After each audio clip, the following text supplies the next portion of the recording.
compartilhar aqui a minha tela e, em caso aí de vocês estão visualizando aí um um arquivo aí do PowerPoint, está tranquilo? Sim, estamos sim. Sim, tudo tranquilo.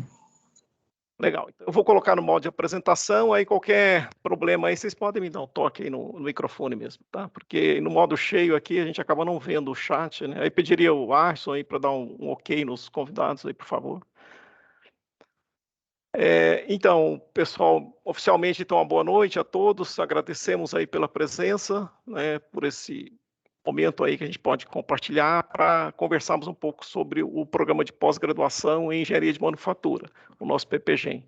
Ele é um programa relativamente novo, né? E nós estamos oficialmente, né, com o programa desde 2019.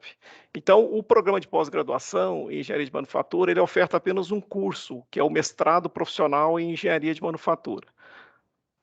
Nós temos aqui, vocês podem ver, como missão, né, a nossa missão é formar recursos humanos de excelência para a sustentabilidade do setor industrial. Então, essa é a nossa missão que está no nosso plano estratégico.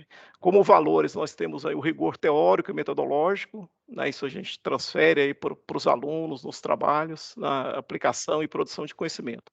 A formação de pesquisadores críticos e independentes, a busca pela sustentabilidade, redução do impacto ambiental, criatividade, inovação, cooperação e solidariedade. Então, vocês vão ver que, né, nos nossos projetos, nós tentamos, na medida do possível, transferir esses valores, né, para o nosso grupo aqui.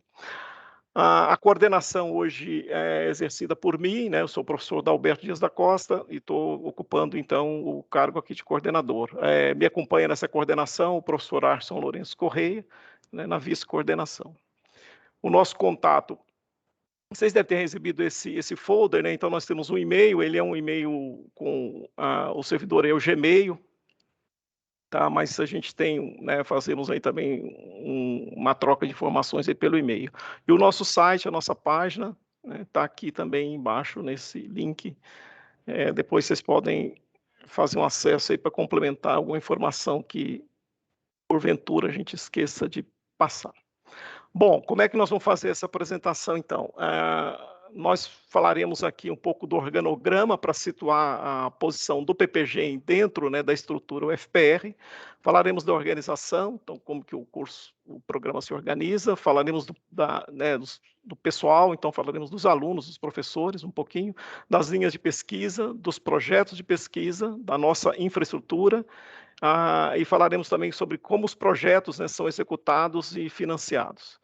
E, por fim, falaremos um pouquinho sobre o processo seletivo. Não é tanto o intuito hoje falar do processo seletivo, mas sim a apresentação geral do programa. E após essa apresentação, eu creio que uns 30 minutos aí, então peço a paciência. Aí a gente abre para as perguntas, né, de tal forma que vocês possam sanar as dúvidas. Então, vamos lá. O nosso organograma, aqui não é um organograma completo UFPR, né, porque é imenso aí a instituição. Então, nós fizemos apenas um ramo, né, desse organograma para situar a posição do PPGEM. Então, vocês vão ver aqui que no retângulo aqui de cima, a gente tem o UFPR, a UFPR que é representada pela reitoria, então é uma reitoria, o reitor e a vice-reitora, e os conselhos superiores, né, que compõem, então, quem chama aí da nossa reitoria. Oi? Com licença. Sim. É que saiu, acho que é a tela do senhor. Desculpe interromper. Vocês não estão vendo a minha tela? Não, alguém compartilhou em cima do seu compartilhamento. É só você compartilhar de novo. Peraí.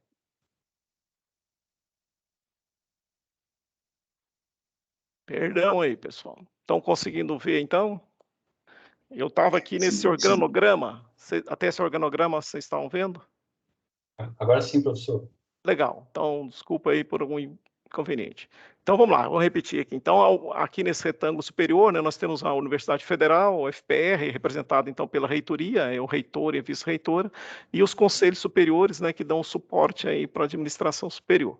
A UFPR, abaixo aqui, então, da reitoria, nós temos os setores, a universidade tem vários setores, ela é uma instituição multicamp, então ela está espalhada, né, ela tem aqui na cidade e também no interior do Paraná, isso vocês também devem ter conhecimento, né?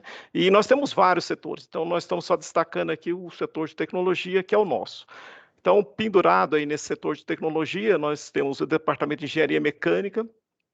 Nesse departamento, todos os professores hoje do programa, eles são lotados, né? Eles estão, digamos, organicamente ligados a esse departamento. Esse departamento também, ele dá o suporte para a graduação em engenharia mecânica, e aí, por fim, o nosso programa, o programa de pós-graduação em engenharia de manufatura, né, com sua coordenação e colegiado. Então, se vocês observarem aqui, ó, né, tanto no programa como no setor de tecnologia, a gente vai observar colegiados, conselhos, né, aqui na universidade, conselho superior. Então, a universidade, toda a sua estrutura, né, decisória, assim, toda a sua tomada de decisão, ela é por meio de deliberações e que passam nos colegiados, nos conselhos, né, nos conselhos setoriais, primeiro os colegiados da base, né, dos programas, depois o conselho setorial e, por último, os conselhos superiores.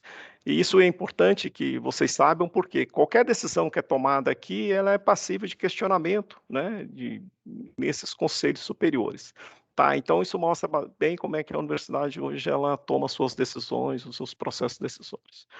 Aqui do lado direito, nós temos nesse quadro a Pró-Reitoria de Pesquisa e Pós-Graduação. Ela não é uma entidade assim, né, administrativa, a gente não tem subordinação aqui à Pró-Reitoria, mas ela exerce um papel fundamental, porque ela é que organiza, ela dá todo um suporte, né, para a vida dos cursos, dos programas de pós-graduação.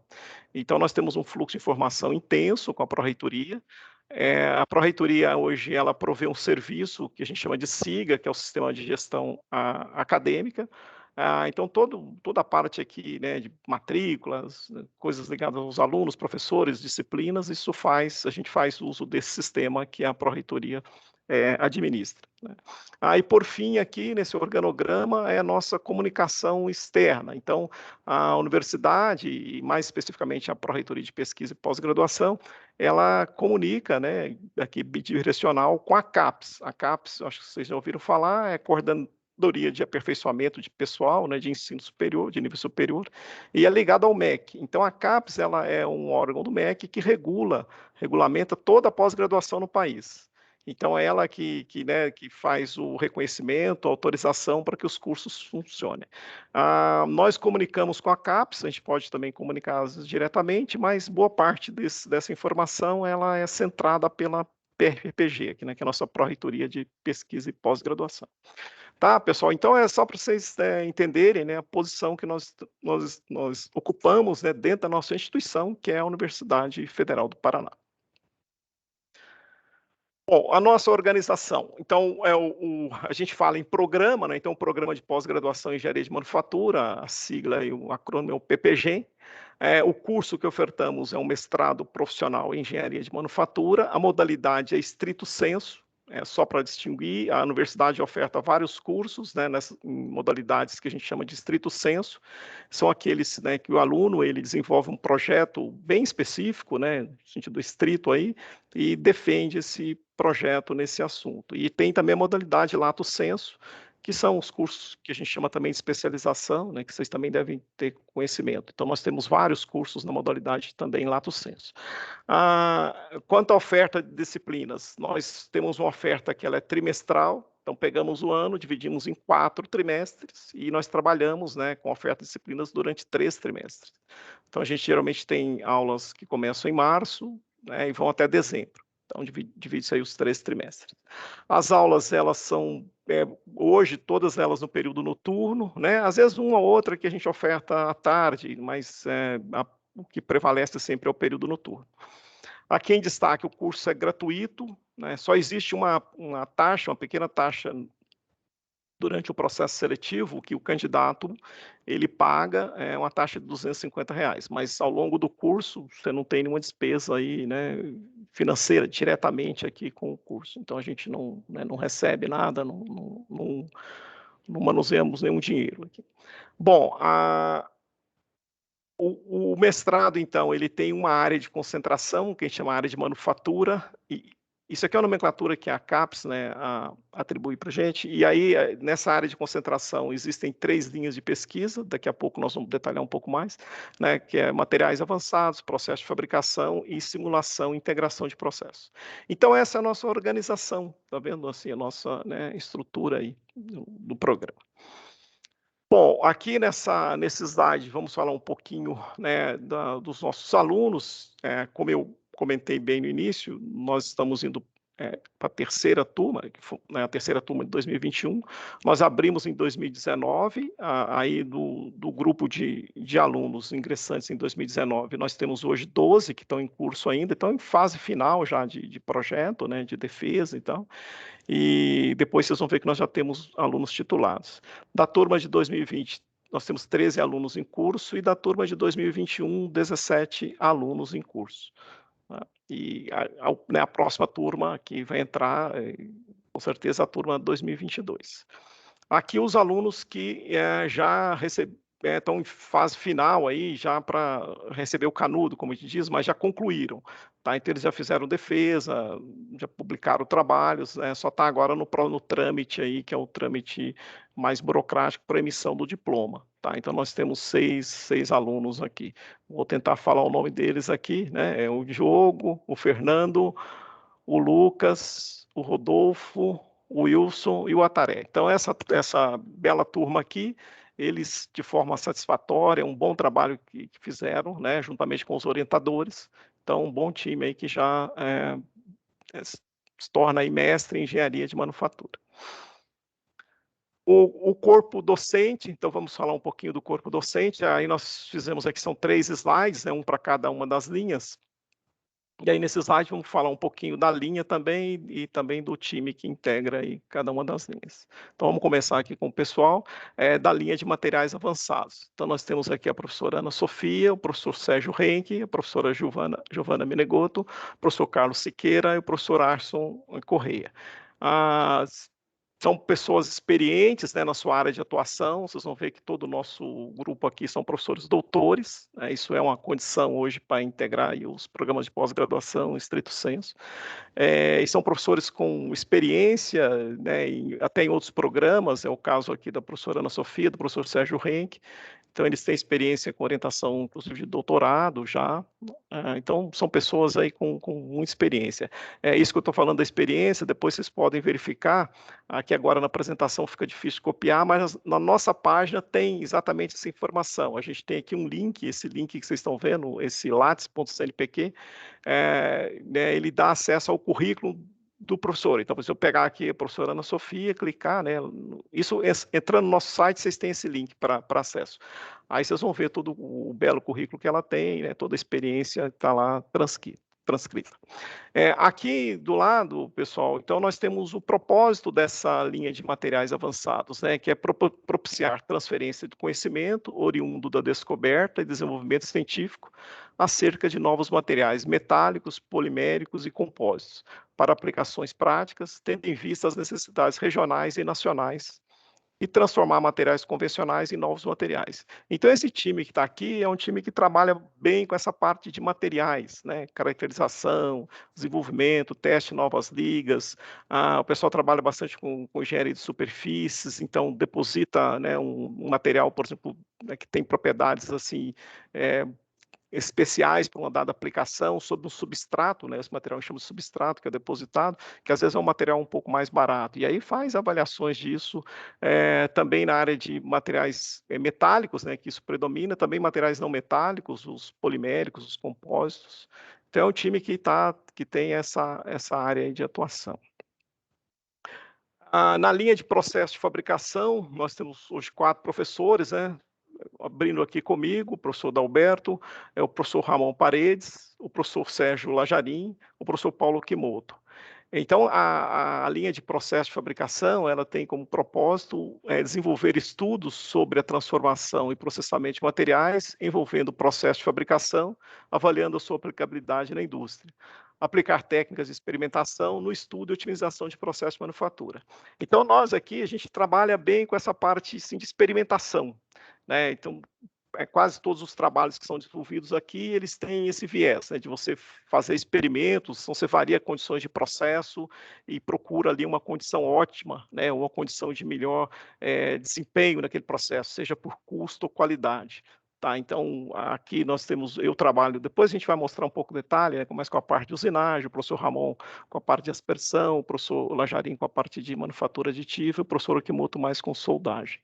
Tá, então, aqui essa linha, ela tem né, esse propósito, né, de pegar esses processos tradicionais de fabricação e variar suas condições, né, procurando aí um desempenho maior desses processos. E por fim, a linha de simulação e integração de processos, né, que é a nossa linha, digamos, mais software aí, que é onde o pessoal trabalha mais com a parte de dados, né, e gestão disso e análise.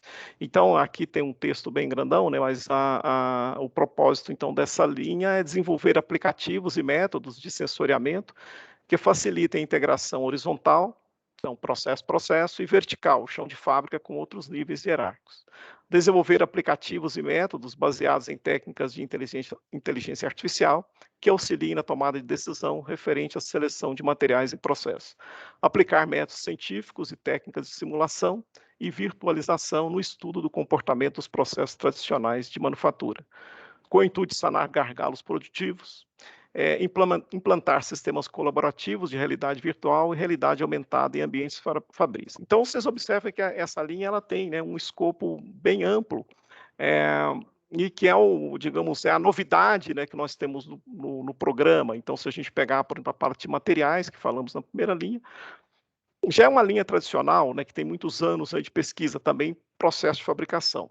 Mas aqui o time da simulação e integração, eles estão mais voltados para esse novo contexto, que é da indústria 4.0, né, aqui está conosco aí o professor Catapan, que trabalha com a parte de realidade virtual também, que é uma temática de suma importância hoje. Depois nós vamos falar aqui dos núcleos, aí eu detalho um pouquinho mais, né, o papel do professor Pablo, do Deschamps e do professor Christian. Tá, então, gente, essas 3 linhas, elas compõem, né, a área que a gente chama de área de manufatura no programa, tá. Isso aqui não é uma coisa restritiva, né, isso quando a gente também desenvolve, os nossos projetos, a gente procura fazer né, um relacionamento entre as diferentes linhas, para também ampliar um pouco o nosso escopo de atuação. Agora nós vamos falar aqui de alguns projetos, então nós selecionamos 3 projetos que foram os 3 primeiros, né, a serem concluídos aí, e cada um de uma linha, para que vocês tenham ideia então do que vem sendo feito, tá. Então esse primeiro ele é da linha de materiais, né, então aqui nessa lista, ó, a gente tem o que nós chamamos, são os núcleos de pesquisa dentro, dessa linha de materiais. Então, por exemplo, aquele time que nós mostramos no início, né, trabalha com manufatura aditiva, manufatura aditiva de materiais metálicos, engenharia de superfícies, materiais metálicos avançados, análise de falhas, avaliação de mau desempenho em componentes metálicos, tribologia, processamento e caracterização de compósitos poliméricos e polímeros e meio ambiente. Aí desse núcleo aqui, nós temos um trabalho que foi concluído pelo aluno Diogo, orientado pelo professor Arson, cujo título foi Filmes Poliméricos para Embalagens Flexíveis Multicamadas, um estudo do potencial de aplicação de biopolímeros, né? Então, isso foi desenvolvido aí dentro do programa, né, com esse intuito aí de avaliar esses biopolímeros para embalagens, tá? Bom, então, aqui a gente não vai ficar detalhando o resultado, foi só uma imagem para, né, chamar a atenção aí dos resultados aí do projeto. Depois, se vocês tiverem interesse, o professor Arson está presente, né, aí vocês podem também indagá-lo um pouco mais. Bom, mais um projeto agora da linha de processo de fabricação, e essa linha de processos, ela tem os seguintes núcleos. Então, assim, são como se fossem subdivisões, né, dentro da linha. Qualidade em soldagem, processo de soldagem e brasagem, é coordenado lá pelo professor Paulo Okimoto. Usinagem, que é o núcleo que eu trabalho, e que envolve experimentação e otimização. Aspersão térmica, que é do professor Ramon, e também soldabilidade de aços inoxidáveis, e manufatura aditiva e impressão 3D. Então, aqui, ó, ligado à manufatura aditiva, impressão 3D, nós tivemos o trabalho do Lucas Fischer, que foi orientado pelo professor Sérgio Lajarim, e o título do projeto foi Projeto para Manufatura Aditiva, DFAM, aplicado na fabricação de peça modelo, utilizada na validação de gabaritos de controle e dispositivo de produção. Uma coisa bem interessante desse projeto, que depois, mais adiante, nós vamos falar desse tópico também, que é a participação, o financiamento do projeto pelas empresas, né, as empresas parceiras aí do programa. Então, nesse caso do trabalho do Lucas, o Lucas, ele é um funcionário da Volvo, e esse projeto foi desenvolvido lá, né, com apoio aí da Volvo e também com coisas aqui do nosso laboratório. Bom, um terceiro projeto representando aqui a linha de simulação e integração de processos. Então, essa linha, ela tem essa lista, né, que são os seus núcleos, os seus sub-áreas, vamos dizer. Então, lá tem indústria 4.0, que é coordenada pelo professor Pablo, e também fabricação de precisão. Eu, às vezes, ajudo um pouco nessa parte de planejamento de processos, auxiliado por computador, que compõe o que a gente chama de manufatura inteligente. Manufatura conectada e Data Analytics é o professor Fernando Deschamps, que coordena esse núcleo aqui. A experimentação tridimensional, realidade aumentada e realidade virtual é coordenado, liderado pelo professor Catapan, está aqui presente conosco. E depois esses 3 tópicos aqui, ligado mais a energias, né, então energias renováveis, eficiência energética e sustentabilidade, coordenado então pelo professor professor Christian Strobel. Aqui nós selecionamos um trabalho que foi defendido, foi o primeiro trabalho a ser defendido nessa linha, que foi do aluno Fernando Matsunaga, orientado pelo professor Pablo. Então, ele, na verdade, ficou nesse núcleo aqui da indústria 4.0. E foi a otimização de energia na manufatura inteligente, com a aplicação das tecnologias de indústria 4.0 e sistemas ciberfísicos. Esse trabalho, Fernando, ele foi inteiramente desenvolvido nas instalações aqui da Bosch, né, Bosch Curitiba, e contou, então, todo o apoio da empresa, né, e orientação do professor Pablo para conclusão desse trabalho.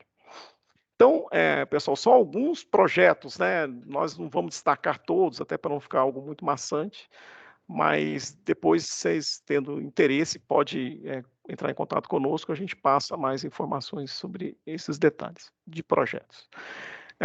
Agora vamos falar um pouco da nossa infra, né, nossa infraestrutura. Então, aqui a gente vai dividindo por laboratórios, depois instrumentação, bibliotecas. Então, quanto aos laboratórios, nós temos o laboratório de usinagem, que tem a parte convencional CNC e corte a laser, que é representado aqui por essa ilustração, nessa foto, aqui é o interior do laboratório. O laboratório de soldagem aqui não aparece nas nossas imagens, mas é o laboratório de soldagem, que tem a parte de soldagem convencional, né? Então os processos de arco elétrico, processo a chama, processo MIG, TIG, e também soldagem robotizada. Os processos de aspersão térmica, aqui nessas imagens podem ver, que foi providos pelo professor Ramon, então um processo, né, de aspersão por arco elétrico, chama, e também tem hoje um processo a frio, que ele está trabalhando também, que chama de cold spray. Então, é um laboratório aqui bem ativo, né, com vários processos aí ligados a essa deposição de materiais, né, e o laboratório de manufatura aditiva, onde o professor Lajarim desenvolve a parte de polímeros, e também nós temos a professora Ana Sofia, que pertence à linha de materiais avançados, que coordena a parte de metais. E o laboratório de processamento de polímeros, que é coordenado pelo professor Arson aqui conosco. Então, para vocês terem uma ideia, né, do que nós temos, essa infraestrutura, ela é uma infraestrutura do Departamento de Engenharia Mecânica, né, então ela não é uma infraestrutura exclusiva do curso, né, não é uma coisa assim exclusiva do curso, mas nós compartilhamos isso, seja nas aulas, ou seja para fazer um apoio a algum projeto. Agora vamos falar também ainda de infraestrutura, falar um pouco de instrumentação e ensaios, né? Então, nós temos aqui equipamentos de medição por coordenada, que vocês estão vendo aqui nessa foto, né? Uma máquina de medição por coordenada, microscopia eletrônica e ótica, então aqui mostrando a imagem de um microscópio eletrônico, e essa parte de microscopia é assim, a parte ótica nos laboratórios lá de materiais, né? O laboratório de tribologia de materiais, eles têm toda essa parte de microscopia ótica, inclusive microscópio confocal.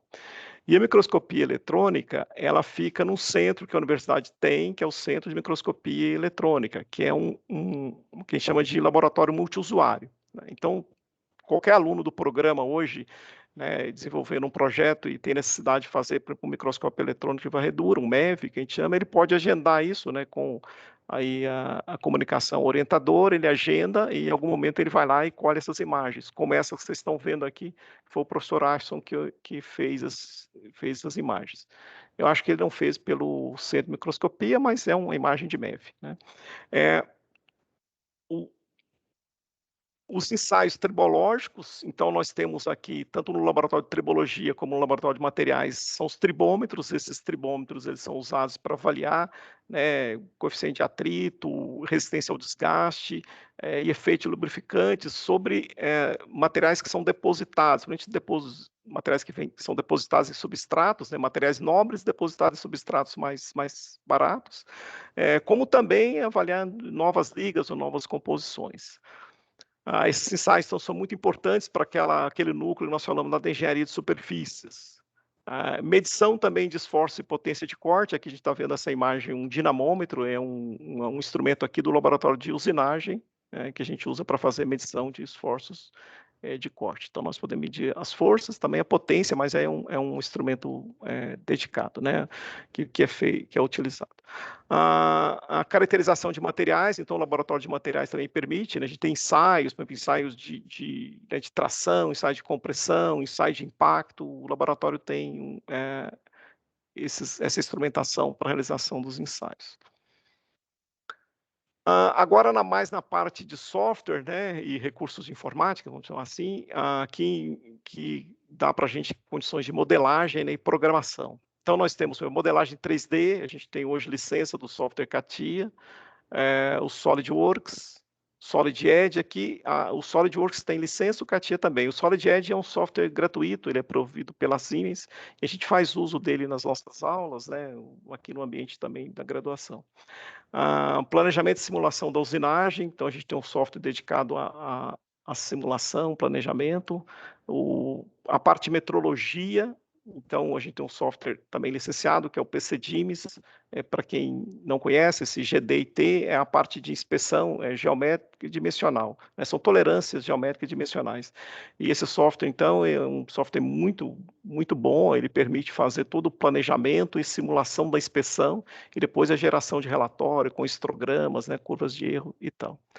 A parte de análise e simulação de carregamento termomecânico, então, usa um software chamado ANSYS, que permite fazer avaliação aí do comportamento de um dado componente quando submetido a tensões mecânicas ou variações térmicas também. E a parte de desenvolvimento de programas, né, digamos aqui, são aplicativos, são programas, né, que você usa para fazer modelagem de simulações. E essa parte aqui é para fazer código, né, desenvolver aí os projetos. Então, nós temos licença do MATLAB, a universidade tem uma grande licença do MATLAB, e a gente usa também pacotes gratuitos. Aqui eu coloquei um exemplo, né, do Visual Studio. E aqui não é uma lista completa, gente. Por exemplo, o professor Márcio Catapan, que está presente, eu sei que ele também tem softwares na área de realidade aumentada e virtual, né? Então, a gente usa bastante coisa.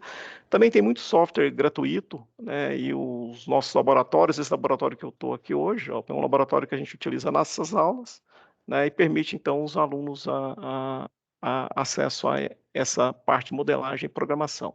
Aqui foi só para fins de ilustração, eu coloquei um desenho que a gente faz numa disciplina, né, que é um trabalho aqui de modelagem, numa disciplina que a gente chama de engenharia reversa, e aqui um programa que a gente fez pelo laboratório também, usando esse pacotão aqui do Visual Studio. Ainda na infraestrutura, agora nós vamos falar, por último aqui, mas não menos importante, talvez seja o tópico mais importante aqui, que é o nosso sistema de bibliotecas. Tá? Então, a gente tem, a UFPR tem o chamado sistema de bibliotecas, que a gente chama de CIB, né? O CIB e o UFPR, e ele está assim, ó, do lado esquerdo aqui a parte física, do lado direito a parte digital. Então, o acervo físico, ele é composto, hoje esse número a gente tirou do relatório anual, né, da universidade, então isso aqui sempre varia um pouco ano a ano, mas o acervo físico ele é composto por 299.711, quase 300 mil livros que estão distribuídos por 20 bibliotecas. Então, lembrando, né, aquela nossa estrutura multicamp, então você tem biblioteca espalhada aqui por Curitiba, pelo interior, lá no litoral, Palotina, né? Então, nós temos um conjunto grande de bibliotecas, o que dá esse acervo aí muito bom, né?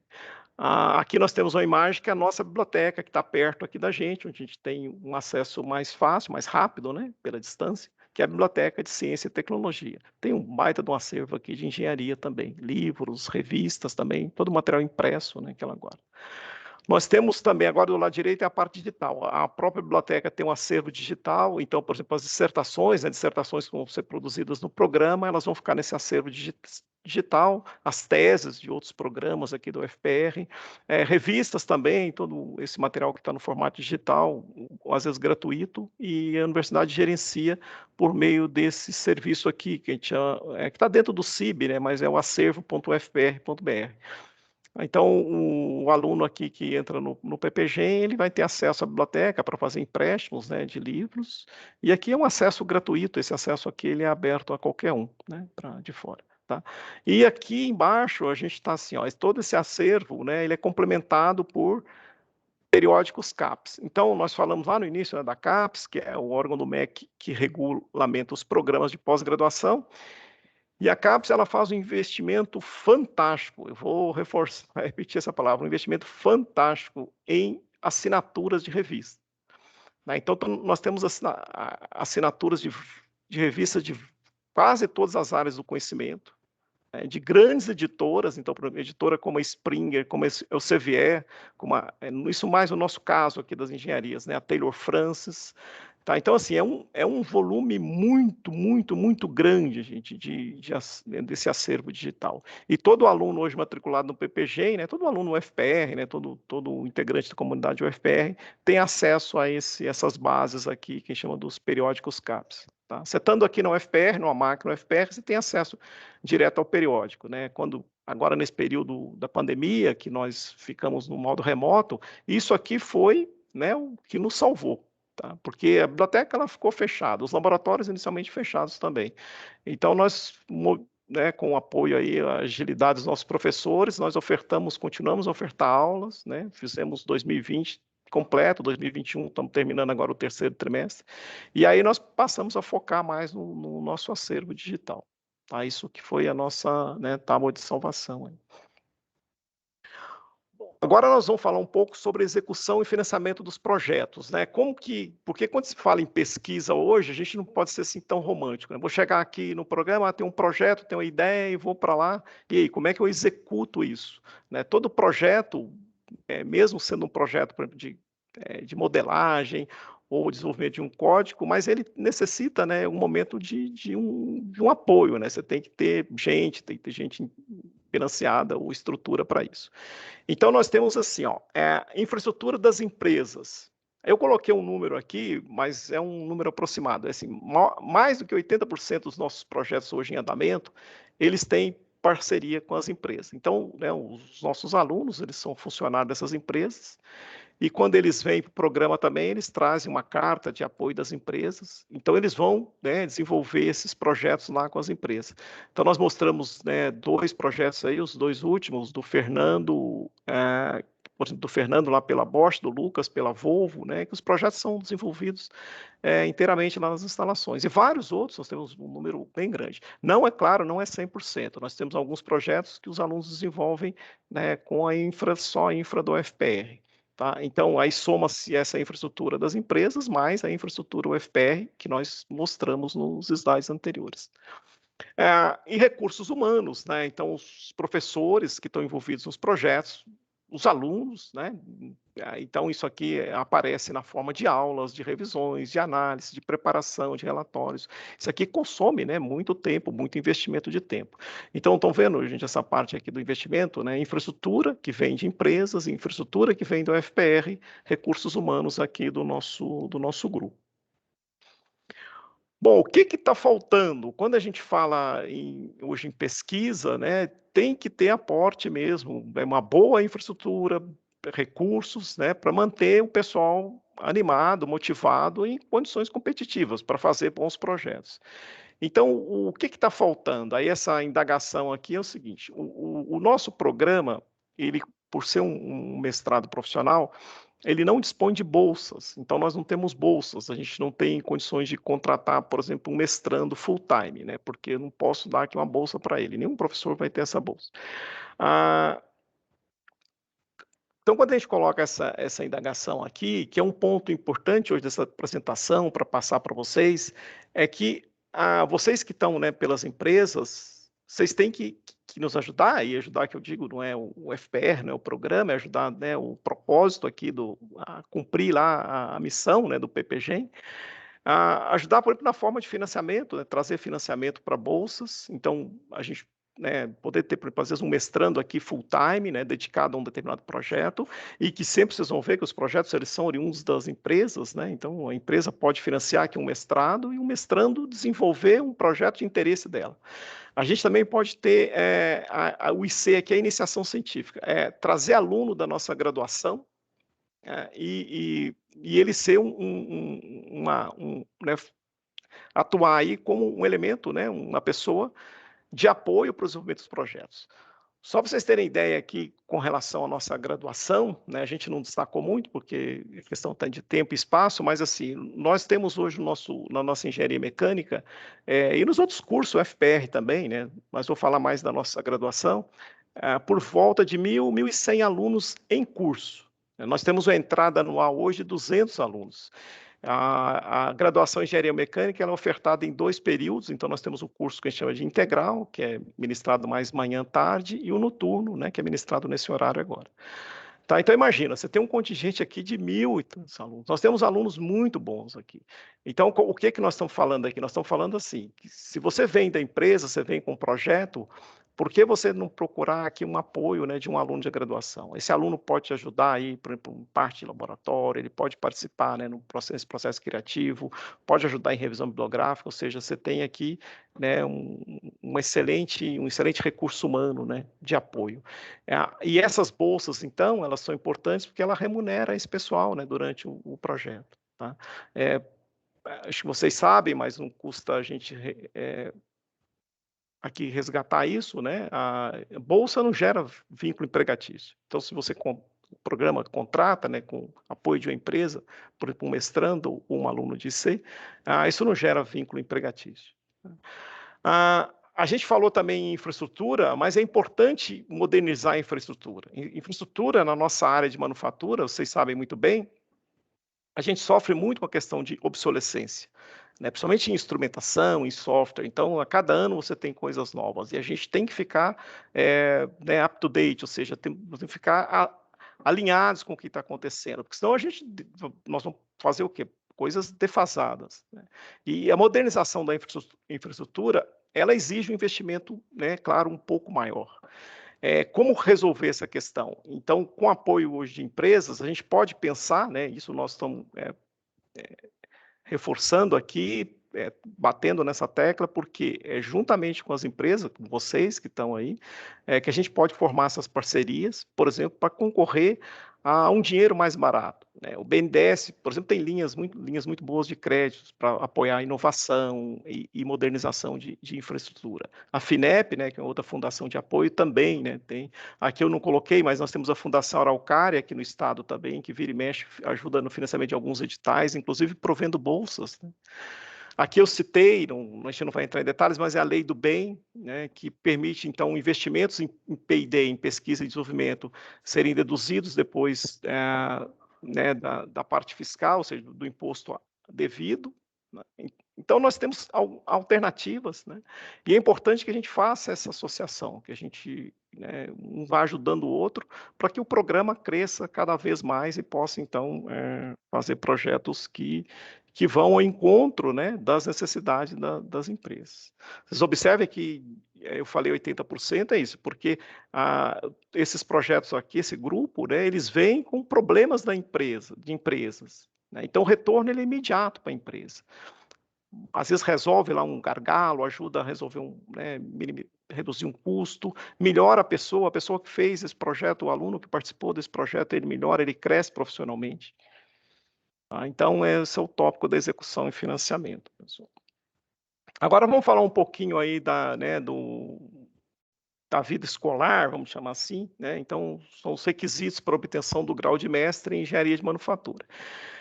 Então, para se tornar mestre, o que se precisa fazer? Né? É cumprir 18 créditos em disciplinas. Aqui eu coloquei aproximadamente 6 disciplinas, porque assim, ó, a disciplina, quando ela é de 45 horas, ela equivale a 6 créditos.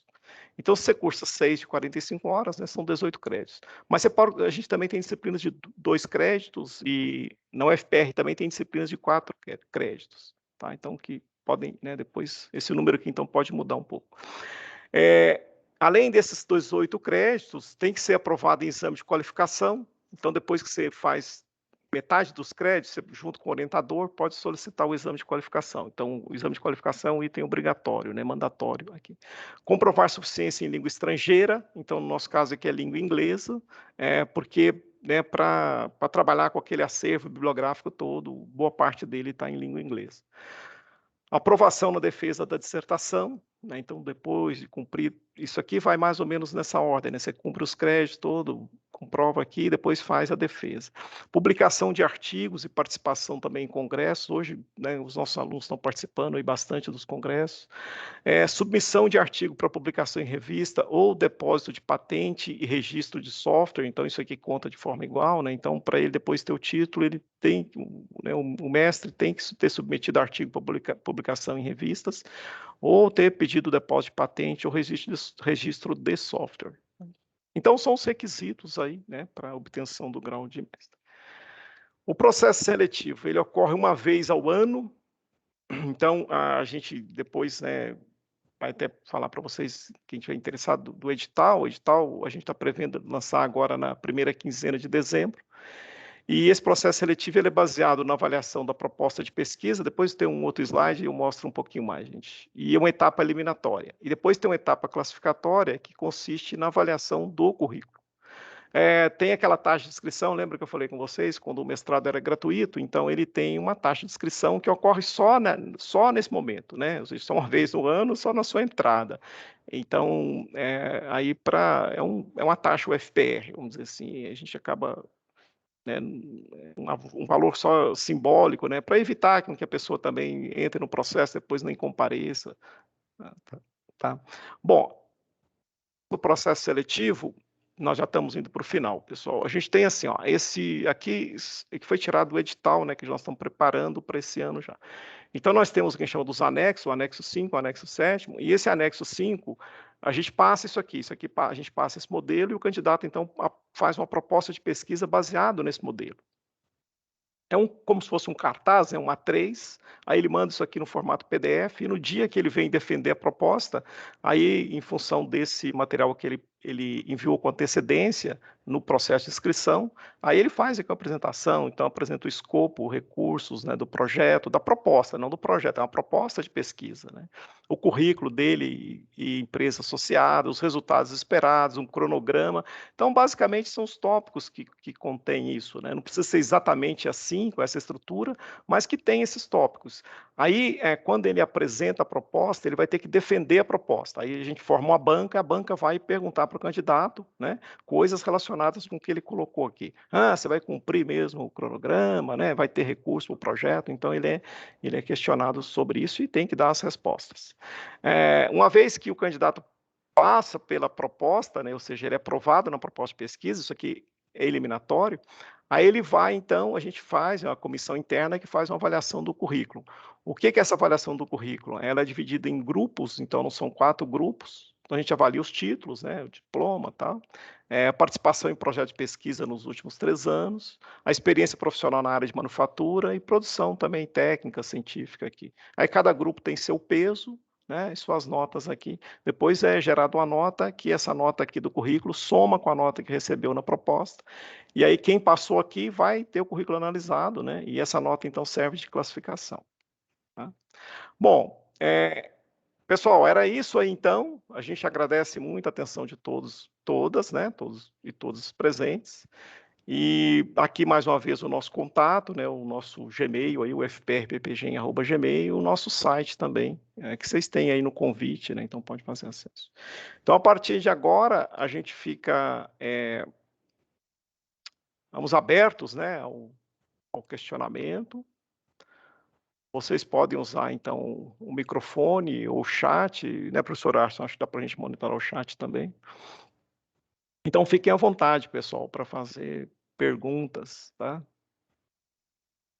Podem levantar a mãozinha, quem estiver vendo essa mãozinha do Teams.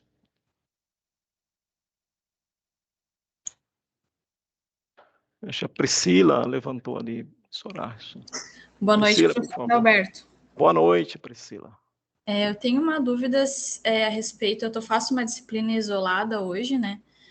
E a gente está fazendo uma modalidade EAD. Eu queria saber se já tem previsão do próximo trimestre já ser presencial ou se vai continuar online.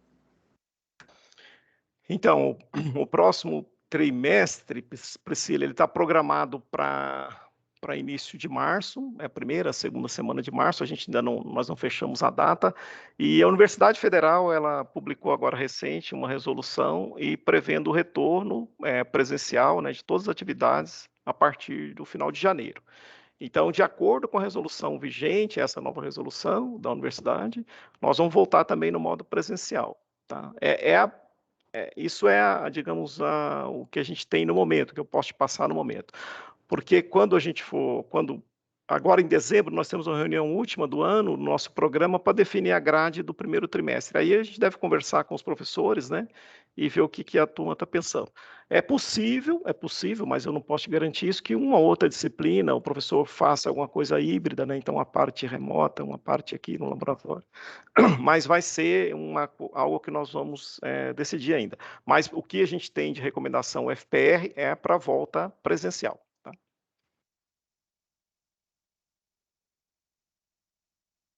Professor, o Leonardo Gasperini faz uma pergunta: se tem algum site com as vagas que cada professor de cada área tem disponível para orientar? Então, as vagas, Leonardo, nós não temos ainda. Nós vamos publicar o edital, pessoal. O edital ele é publicado no nosso site, né? Que vocês têm o link. Eu vou até colocar aqui para vocês, ó. É o link da página lá exatamente do processo seletivo.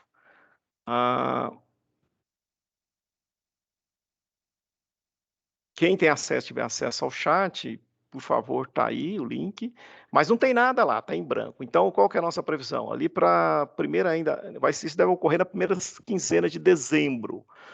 Aí nós vamos publicar os editais, então o edital e os anexos, até aquele que eu mostrei agora para vocês, e aí a gente abre uma ficha de inscrição. Então, todo o processo seletivo, ele é online, né? Então você não precisa vir aqui, não precisa mandar papel nenhum, é todo digital e online. Aí vocês têm um link lá para inscrição, lá preenche o nome, né, identifica e faz o upload dos arquivos que a gente pede nos anexos. Bom, a gente vai publicar esse edital e nesse edital tem as instruções, tá? Dentro desse edital também, a gente tem o chamado anexo 2, e esse anexo 2 nós temos um cronograma. Então, o que nós estamos organizando? Nós vamos lançar o edital agora em dezembro, né, meados de dezembro, e ele vai ficar aberto até 30 de janeiro, essa é mais ou menos a data.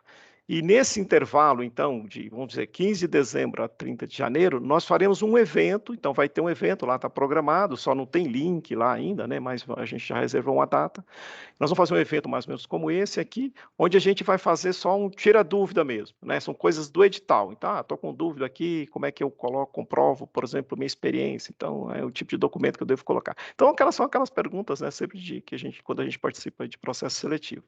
Aí nós teremos um evento exclusivamente para isso, tá? Mas aguardem. Então, nesse link, eu peço vocês que, sempre que possível, né, façam um favor, entra lá, né, clica ali para ver se tem alguma coisa nova, ou pode usar também o nosso e-mail, pessoal. Qualquer momento pode usar o e-mail e perguntar lá, professor Arson, professor Dalberto, tem alguma novidade, né?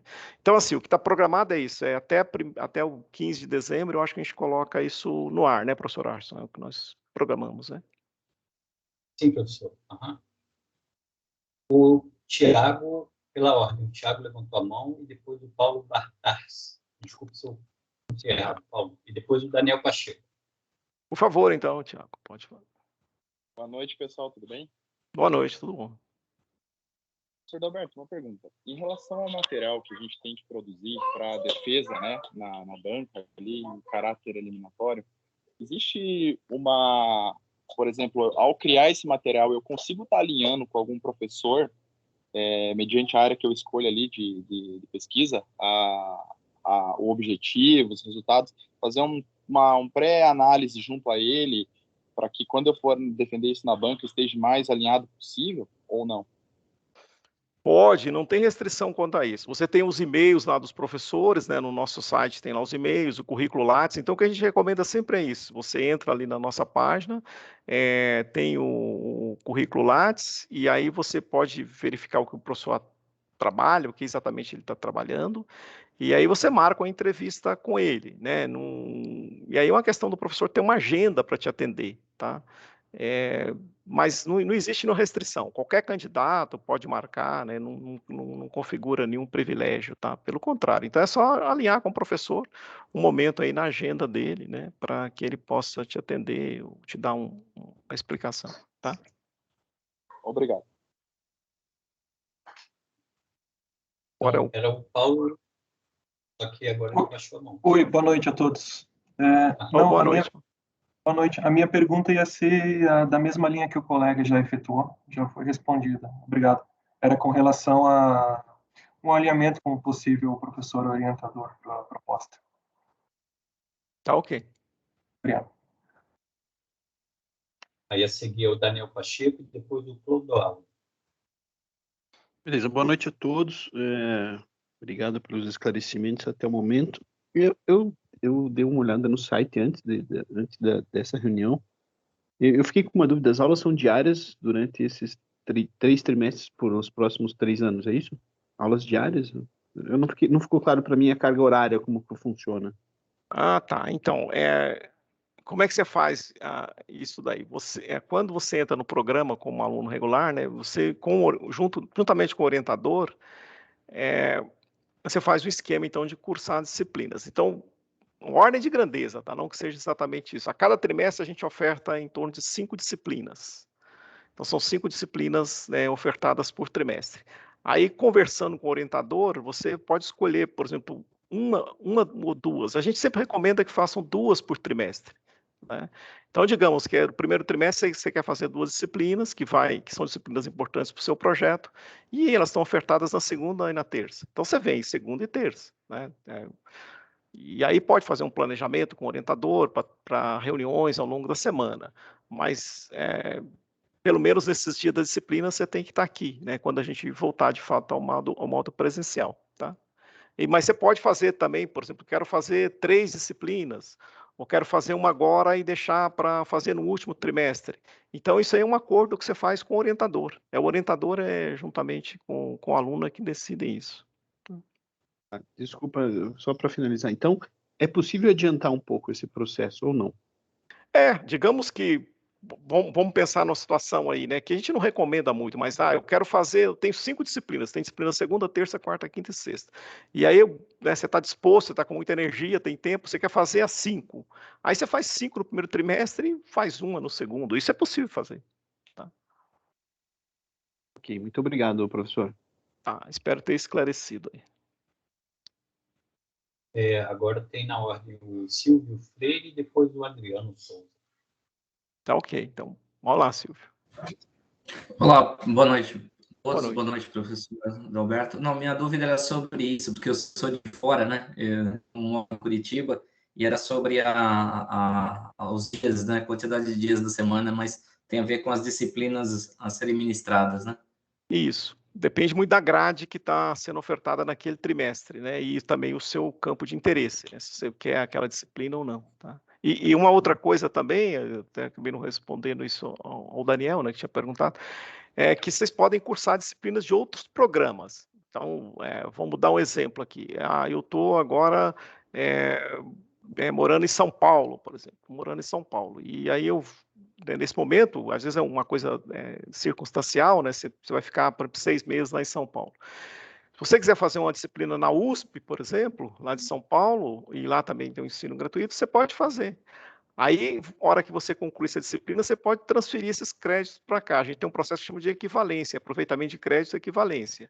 O limite para equivalência e aproveitamento é de 50%. Então, daqueles 18, você tem que cursar obrigatoriamente 9 créditos no programa. E os demais, né, o restante aí, 9, você pode cursar em outro programa, inclusive, tá? Então, assim, quem tiver em outra cidade, às vezes é uma questão circunstancial, né? Você, pelo trabalho, tem que ficar ali 6 meses ou 1 ano em outra cidade, pode cursar por lá também, depois validar esses créditos, respeitando esse limite de 50%, tá? Então, isso é uma coisa que a gente não abre mão, né? Tem que ser 50% no máximo. Ok, obrigado, professor. Por nada. Na sequência, o Adriano, e depois uma pergunta pelo chat. Tá. Ok. Eu mesmo tinha feito pelo chat, mas eu vou fazer aqui agora pelo áudio. Em relação a ser graduado para efetuar aí o curso, o mestrado, não precisa ser exatamente engenharia, a gente pode ser graduado em outros cursos, por exemplo, como administração ou outra linha, para poder tentar se candidatar e fazer o mestrado? Então, Adriano, não existe restrição. Isso depende um pouco da linha, né, do projeto que você vai desenvolver, né? Então, isso aí é uma relação, primeiro, com o projeto, né, que você vai desenvolver, com a linha dentro daquelas 3 linhas que a gente vai trabalhar. Então, vamos dar um exemplo aqui. A linha de materiais, né? Então, eles têm aí toda uma base já.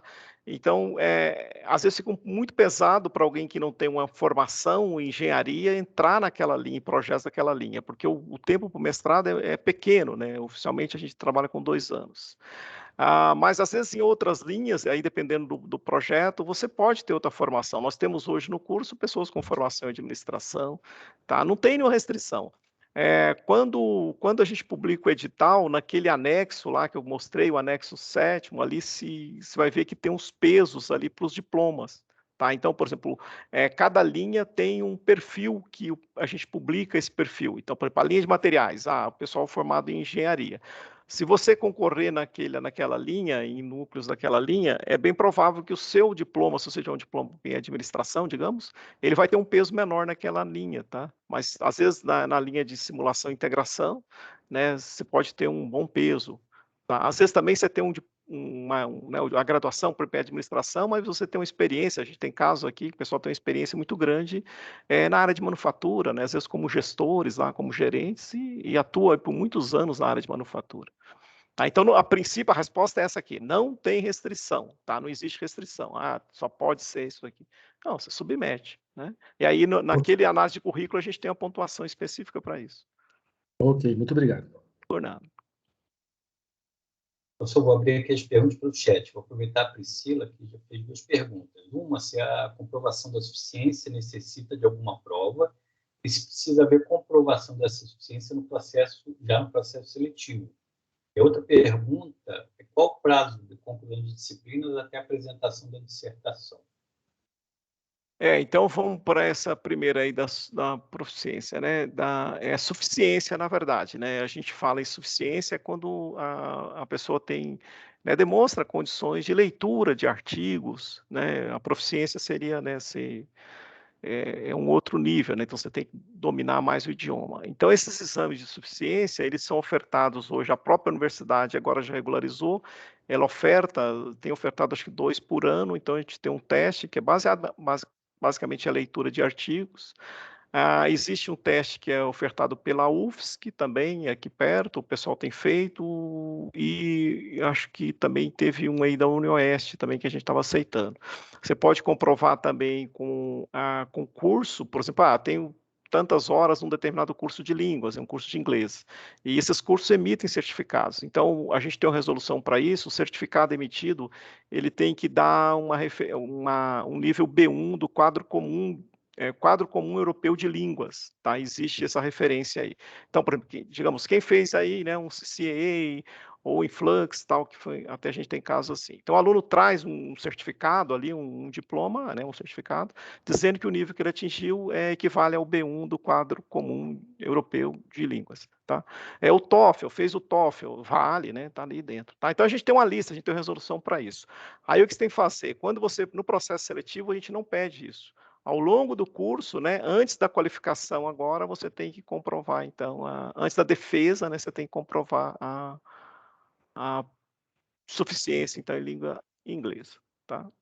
E a outra pergunta era do prazo, né, para concluir. A gente trabalha com prazo, o prazo oficial do programa são 24 meses, com possibilidade de prorrogação para 30 meses, tá? Então, quando você conclui as disciplinas, né, você conclui os créditos, você já pode pedir você tem que fazer a primeira qualificação, passa pelo exame de qualificação, conclui os créditos, comprovou suficiência, aí você pode, juntamente com o orientador, né, agendar, então, essa defesa. Tá? Nós trabalhamos com esse horizonte, o nosso prazo regimental, 24 meses, pode ser prorrogado por mais 6 meses, chegando até 30, às vezes até mais, depende aí muito do caso a caso. Hoje nós estamos com o pessoal de 2019 indo um pouco além aí dos 30 meses até. Tá? Então, acho que foi isso aí, né, gente? Acho que deu para responder. Se tiver faltando alguma coisa aí, por favor. Tem a pergunta do Guilherme, que é se o tema do projeto de mestrado é indicado pelo professor ou ele é desenvolvido pelo aluno. Se o projeto é do professor ou do aluno? Ou se ele é indicado pelo professor ou se ele é desenvolvido pelo aluno. Se já vem uma indicação... Essa é a característica fundamental no mestrado profissional, porque ele difere bastante do acadêmico, é justamente nesse ponto, né? Hoje nós estamos trabalhando assim, o que a gente, né, projeta é que os mestrados, os projetos, eles sejam desenvolvidos com temas trazidos das empresas, ou pelo aluno também, né? Uma proposta também pode ser feita pelo aluno, pelo candidato, e venha com apoio da empresa. Então, essa é a nossa projeção. Agora, digamos que tenha, né, às vezes acontece, por exemplo, ao longo do curso, né, digamos que aconteceu algo aí que fugiu aí o nosso controle e o aluno às vezes fica sem tema ou não tem o suporte para aquele projeto que foi combinado. Aí, nesse caso, o orientador pode, então, intervir e propor um projeto, né, já na linha de pesquisa dele. Tá? Mas, assim, via de regra, como é que é o processo seletivo? Quando você traz a proposta de pesquisa, essa proposta ela é sua, primeiramente, né, e com esse apoio e financiamento de empresa. Tá? Inclusive, a carta de apoio, o financiamento, ele é um critério para avaliação da proposta. Tá? Acho que deu para responder aí, gente.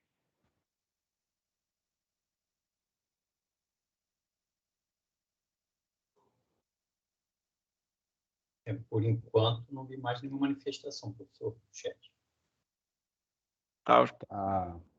Clodoaldo aí levantou a mão. Clodoaldo. Boa noite, senhores. A despeito das linhas de pesquisa, eu tenho como ideia, na verdade, algo relacionado à manutenção condicional, baseado em inteligência artificial, Big Data e sensorização. Eu sei que isso entra, na verdade, eu sou aluno do Pablo, na especialização, e será que existe uma aderência nas linhas de pesquisa que hoje é aplicado no curso, no mestrado? Esse ramo de pesquisa, no caso? A linha de simulação e integração de processos, né? É ali que está o time que trabalha com isso aí. O próprio professor Pablo, o professor Fernando Deschamps, o professor Márcio Catapan, que está aqui conosco. Então, eu acho que essa aí é uma temática que eles têm trabalhado. Quando você submeter a sua proposta, né, então, quando você submete essa proposta, no momento da submissão da proposta, gente, vocês têm que marcar lá qual o núcleo, né, qual linha e qual núcleo que está sendo dirigida a proposta. Aí você concorre naquela linha e núcleo. Aí a banca formada, geralmente são professores dessa linha, e eles vão avaliar essa proposta e avaliam justamente esse grau de aderência, se a proposta adere ou não à linha. Tá? Mas como uma pessoa tinha perguntado antes, agora não me lembro quem foi, mas assim, você pode conversar, né, com os professores ao longo aí do processo, agenda com alguém e isso aí você pode ter um retorno também. Tá? Ok, obrigado. De nada.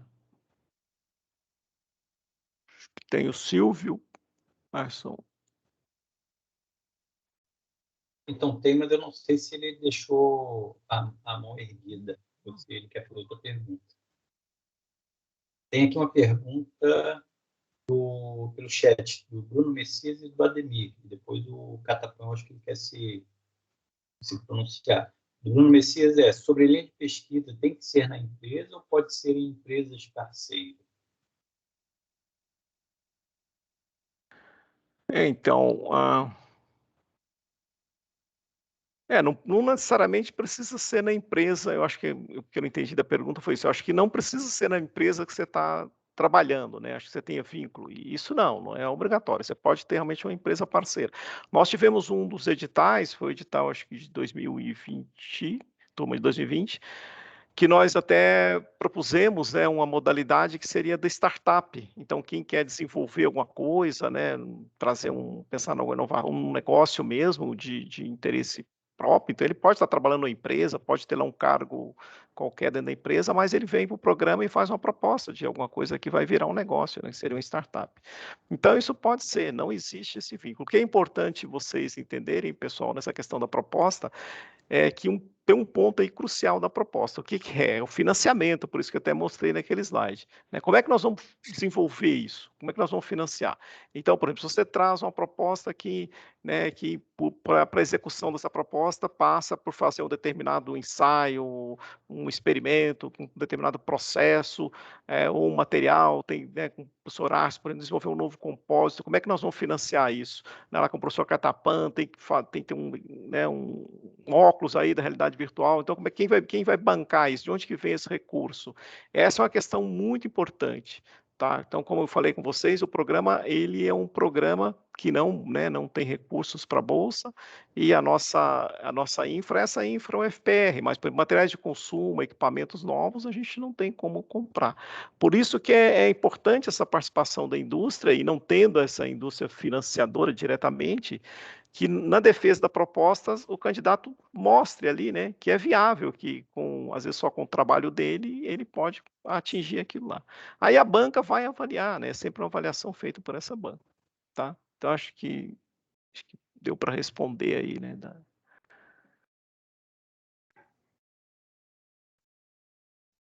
Tinha o professor Catapan que tinha levantado a mão. Então, por favor, vocês também podem complementar. E antes, o Ademir ele fez uma pergunta pelo chat, eu até antecipei, mas eu fiquei na dúvida agora. Ele perguntou, quanto à carta de apoio da empresa, tem algum modelo definido? Eu falei que sim, mas depois eu me corrigi e falei que não é tão rígido assim esse modelo. Mas tem um modelo. Tem um modelo, né? Tem. A gente publica no anexo aqui, salvo engano, é o anexo 4, que é publicado esse modelo. A gente tem um modelo para 2 tipos de carta lá, a gente tem um modelo. No caso da empresa, é importante que tenha uma assinatura, né, de um responsável da empresa que se compromete a esse financiamento. Então, essa carta ela traz essa exigência. Tá?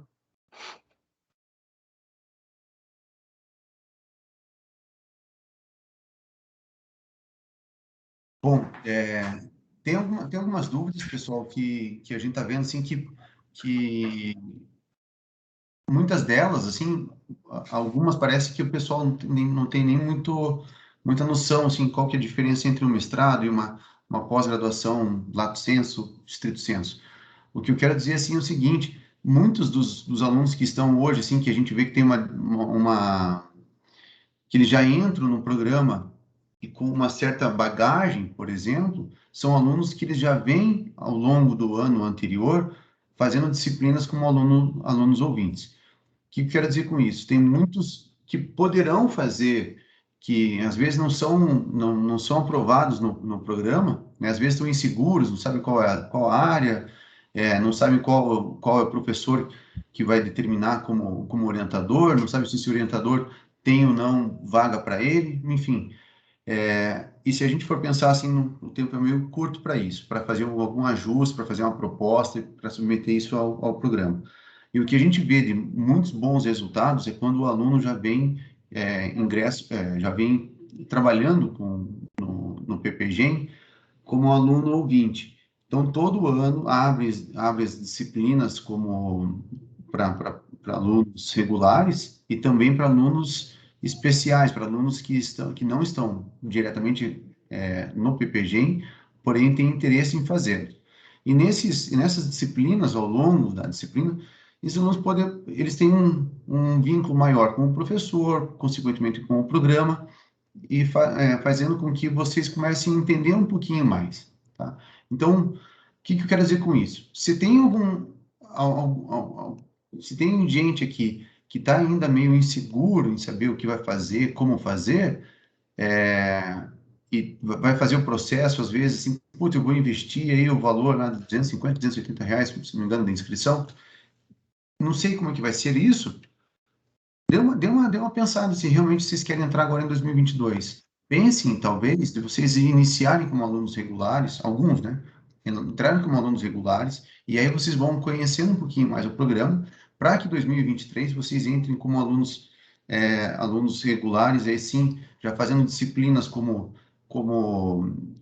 se já fizeram disciplinas como alunos especiais, só que daí vocês conseguem validar isso como alunos regulares, enfim, vocês têm um menor peso até mesmo no próximo ano, tá? Então, quem tem alguns casos aí que o pessoal de fora de Curitiba, que vai ter dificuldade de vir para cá 1, 2 vezes por semana, essas restrições, deem uma pensada. Às vezes a gente consegue, ao longo do ano, fazer esses ajustes para que vocês consigam entrar aí de uma forma mais assertiva no programa no próximo ano ou no ano 2023, tá? Não, vamos dizer assim, não é querendo assustá-los, mas é que às vezes a gente ainda não sabe o que está fazendo, né? Virou uma bola de neve, vi isso aqui, vi uma oportunidade, vou tentar fazer. Calma, né? Todo ano tem a abertura desse mestrado, né? E quando a gente entra, vamos dizer assim, mais certo do que a gente vai fazer, muitos desses casos não têm problemas de evasão, né? E o que a gente vê, mesmo sendo mestrado, à noite, profissional vinculado à empresa, gratuito, nós vemos assim, um índice de evasão que para nós, professores e coordenação, principalmente, eu acho que até assusta. E se a gente for olhar o histórico, são muitas vezes alunos que simplesmente eles fizeram o processo seletivo, entraram, nossa, que maravilha, mas não conseguiram se engajar muito bem por não ter esse lastro anteriormente. Então, e os alunos que já vêm ao longo dos anos fazendo disciplinas, ficando mais próximo do programa, o índice de evasão é muito menor. Então, às vezes, não é uma estatística, mas assim, só uma visão um pouco de cima aí dos alunos atuais aí do programa, tá, pessoal? Então, não se assustem, são informações que são diferentes para quem hoje está entendendo a primeira vez o que é um mestrado, o que é alguma coisa, mas calma, tá, pessoal? São informações bem diferentes mesmo com o que nós estamos acostumados atualmente. Legal, professor Márcio. Bom, bem lembrado aí, um belo do recado. Acho que tem, o Silvio Freire agora, que está com a mãozinha Então, levantada. professor, o Silvio está com a mão levantada, só me engano, desde Já faz algum tempinho. Não, desculpa, pessoal, não, já foi respondida. Era sobre os dias de participação da semana. Tá, então, tem o chat, então, tem o chat, o Ademir, e logo em seguida o Daniel Pacheco levantou a mão. No chat, o Ademir perguntou, eu até respondi, mas com a complementação do senhor fica melhor. Ele perguntou se é possível, para complementar os estudos, é possível fazer disciplinas, aí ele colocou disponível na graduação ou até mesmo em outro departamento. Eu comentei na figura das disciplinas transversais, no próprio chat. Mas ele pergunta se, para complementar, se tiver alguma disciplina que não é ofertada pelo mestrado, e ele precise complementar os estudos, ele pode fazer disponíveis em curso de graduação ou em outro departamento. Graduação não, tá, gente? Se você faz um curso, disciplinas na graduação, elas não podem ser validadas na pós-graduação. Isso em local nenhum, né? É permitido. O que você pode fazer hoje é qualquer curso da UFPR, aí com autorização do orientador, tem que ter autorização prévia, né? Depois que você entrar como regular, aí tem que ter autorização do orientador. Aí você pode cursar qualquer disciplina da pós-graduação que a UFPR oferta, por exemplo. São todas disciplinas gratuitas, né? E tem um elenco aí absurdo de disciplinas. Você também pode cursar em outra instituição, então, por exemplo, lá na UTFPR, na PUC, e trazer o crédito para cá. Aí também tem que ter, nesse processo de equivalência, que a gente chama, tem que ter a anuência do orientador, o orientador tem que autorizar, e depois o colegiado do programa tem que aprovar esse pedido. Tá? Mas pode fazer até aquele limite de 50% dos créditos, o limite é 50%. Agora, disciplina de graduação, hipótese alguma, né? Isso não tem como aceitar. Pessoal, também, né, quando a gente fala pós-graduação, é estrito senso, pessoal. Estrito Então, senso, qualquer mestrado, doutorado em outras instituições, em outros programas de pós-graduação, estrito senso. Ah, eu fiz especialização, uma disciplina que envolve bem a minha área. Não, é como se fosse uma graduação, não tem equivalência, tá, pessoal? Então, programa de pós-graduação, estrito senso, nível mestrado e doutorado. Bem lembrado, professor Márcio, é isso mesmo. Tem que ser estrito senso. Agora, na sequência, o Daniel Pacheco. Bom, pessoal, eu fiquei com uma dúvida com relação lá aos pontos específicos que precisam ser alcançados para você receber o título de mestre. Me chamou a atenção um específico, que é a questão do registro de patente, certo? Por que a pergunta? Nós somos uma startup e a gente pegou um edital da Fundação Araucária agora que tem uma previsão de durabilidade de 18 meses. Eu vou estar capitaneando isso, o projeto, mas a patente não vai ser minha, a patente é da nossa empresa. Isso vale ou não? Essa é a minha dúvida. Então, se já existe a patente, não, né? Porque não, a patente não existe. Um dos resultados desse edital será o produto patenteado, tem?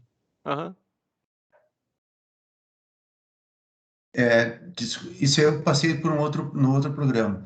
Todo o trabalho que é orientado por um professor da UFPR tem que ser vinculado junto ao UFPR.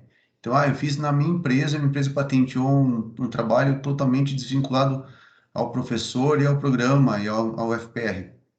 Ok, é a empresa, não é o estudo, não é o estudo que você fez, tá? Todo estudo que você está sendo feito dentro de um programa, isso tem que estar junto ao UFPR, tá? Porque eles depois não conta nada para o programa. Entendi. Quando a gente faz os relatórios CAPES, por exemplo, né, para que nós somos avaliados, aí um projeto que foi desenvolvido pela empresa, mesmo que o aluno aqui ele participando, mas não está vinculado ao projeto, digamos, ao projeto acadêmico, né, um projeto ligado ao programa, aí não vai contar nada. Não, eu perguntei justamente por conta, vocês falaram muito do financiamento, né, da empresa financiar o projeto com recurso da Fundação Araucária, de repente, e um dos resultados desse projeto é a patente de um produto específico. Me surgiu essa dúvida, se essa patente contaria ou não.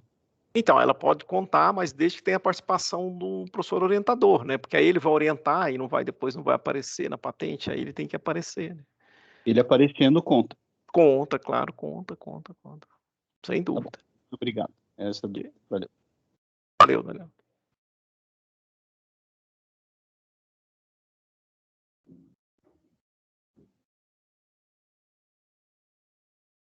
Aqui no chat tem mais manifestação. Tranquilos aí?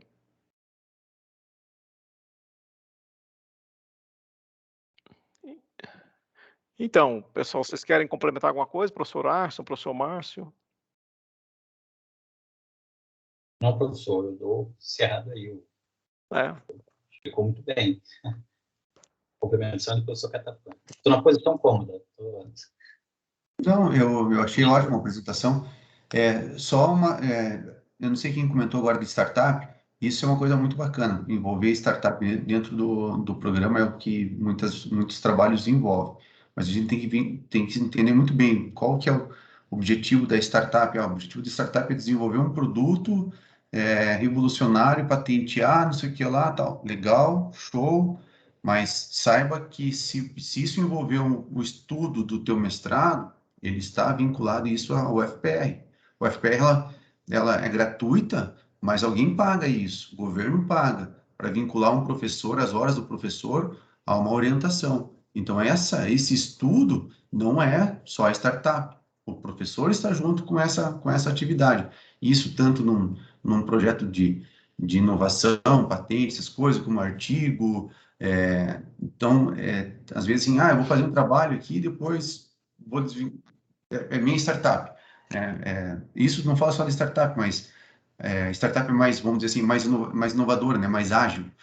Mas isso para qualquer tipo de empresa, né? A empresa vai desenvolver um produto assim assado, e daí só a empresa vai patentear. Não, isso vai ter que estar vinculado junto ao UFPR. É assim que o UFPR, é assim que instituições governamentais, instituições de ensino, elas conseguem rentabilizar, às vezes não dinheiro, não royalties, isso não importa para a universidade, mas assim, registros de pesquisas e inovações, né, através de patentes. Então tem que tomar um pouco de cuidado, assim, vou fazer uma coisa de mestrado, depois chegar lá na frente e falar assim, tchau, benção, fazer sozinho.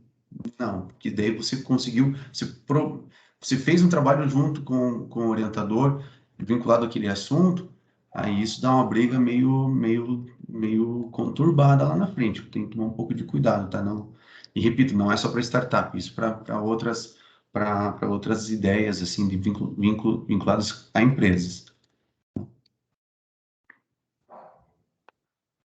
É importante aí, pessoal, pensar também nos projetos, né? Porque a gente tem, o prazo não é tão longo assim. E então, junto com a empresa, né, negociar um apoio até para bolsas, ter um aluno bolsista de iniciação científica, e isso traz um suporte tremendo para o projeto. Hoje, um aluno, como eu tinha comentado, um aluno hoje de C, né, ele ajuda muito no desenvolvimento de um projeto. Então, por exemplo, se na empresa às vezes fica difícil bancar uma bolsa de mestrado extra, né? Trazer pelo menos uma bolsa de iniciação científica, a gente começar a criar essa cultura, né?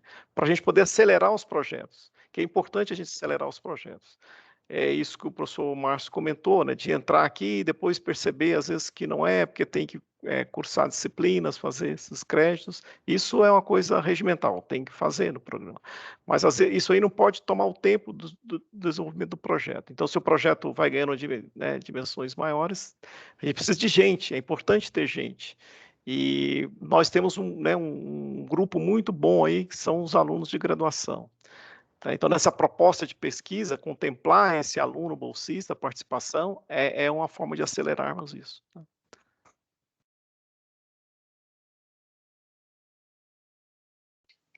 Aqui o Samuel Castro faz uma pergunta. Como cursar disciplinas antes de entrar no programa, enquanto se amadurece o tema do projeto?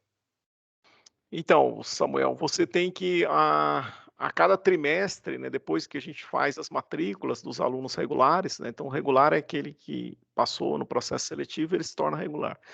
Aí, uma vez encerradas as matrículas dos regulares, aquelas vagas, que a gente chama de vagas remanescentes, elas são abertas ao público, né, então qualquer um pode pleitear a vaga. Aí, aí não tem um processo seletivo assim rigoroso, é só mesmo preencher um formulário, anexa lá a cópia do diploma, e o professor que ministra a disciplina, ele é que dá o aceite naquilo lá, tá? Aí você, como aluno, aí a gente chama de aluno externo, aí você entra, aí você passa a ser o que é chamado aluno externo. Aí, como aluno externo, você pode fazer até 3 disciplinas, que corresponde à metade dos créditos, né? Então, mais do que isso, também depois não tem como validar. Então, a gente libera geralmente uma disciplina por trimestre, que é dificilmente a gente vai liberar mais de uma, né? Então, libera uma por trimestre, ao longo do ano ali, você pode fazer 3 disciplinas, e aí você tem um contato aí com um grupo de professores, né? E pode acertar um projeto futuro.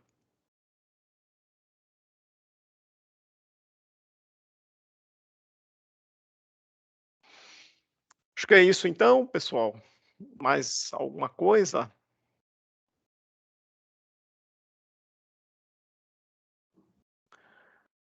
Então, acho que a gente agradece, né, a presença, agradeço aí a presença de todos, todas, professores aqui do programa, professor Arson, professor Márcio, pelo tempo aí despendido, muito obrigado.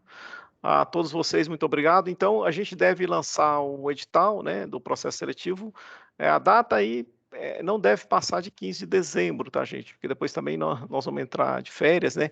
Aí a gente fica um período de férias, que é esse período de dezembro, aí 15, 18 de dezembro até 15, 18 de janeiro. Então, nesse período, dificilmente vocês vão ter um atendimento. Aí, logo assim que a gente retoma as atividades, a gente vai fazer um outro evento, né, para tratar especificamente de perguntas sobre o edital. Então, sobre documentação, critérios do edital. Tá? Então, esse a gente divulga também lá no cronograma do processo seletivo. Legal, vocês podem também, eu peço que vocês depois mandem e-mail aí para o FPRPPGEM, né? Faz lá um registro, ó, tive no evento, assim que sair o edital, me lembra, aí depois a gente organiza isso facilmente, a gente dá para vocês um retorno assim que publicarmos o edital, podem estar certos disso. O e-mail chegando, a gente guarda lá. Então tá, então agradeço a todos, uma boa noite, né? Tenham uma boa noite e falaremos em breve então aí. Boa noite, pessoal. Ok, boa noite, pessoal. Boa noite. Valeu, pessoal. Até mais.